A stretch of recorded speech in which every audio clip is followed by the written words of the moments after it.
Let's be honest, that low tire pressure light can be super annoying. You top off your tires, think you fixed it, and then boom, the light's back on the next morning. Or worse, it flashes every time you start your car and just refuses to disappear. At that point, it feels like your car's just nagging you.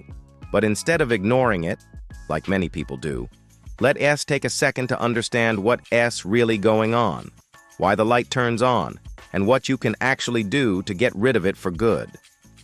What the light really means. That little symbol on your dashboard is part of your tire pressure monitoring system, or TPMS. Its whole job is to warn you when one or more tires have low air pressure. And that's not just for show. Low tire pressure can cause poor fuel economy, uneven tire wear, and even affect how your car handles on the road. In short, the TPMS is there to protect you and your tires. Types of TPMS.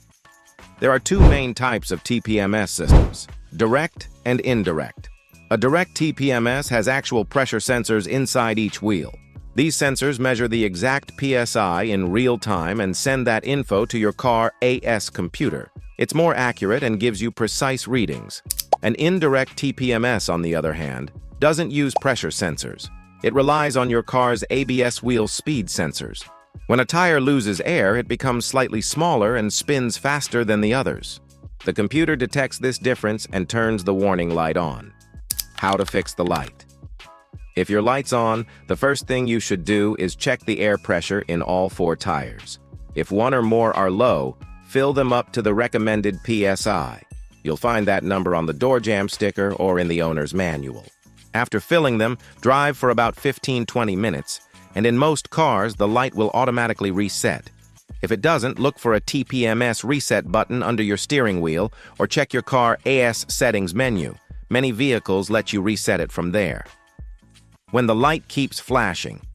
Now, if the TPMS light keeps coming back, especially if it flashes for about a minute when you start the car before staying solid, that's usually a sign of a failing sensor. Each tire pressure sensor has a small built-in battery, and they typically last 7 to 10 years. When the battery dies, the sensor stops communicating with the car's computer. How to find the bad sensor. To pinpoint which sensor is bad, you can use a TPMS diagnostic tool. Just hold it near each tire's valve stem. A good sensor will respond with its ID and pressure reading. A dead one won't respond at all. Once you identify the bad sensor, you'll need to replace it. Relearning the new sensor. After installing the new sensor, your car needs to recognize it.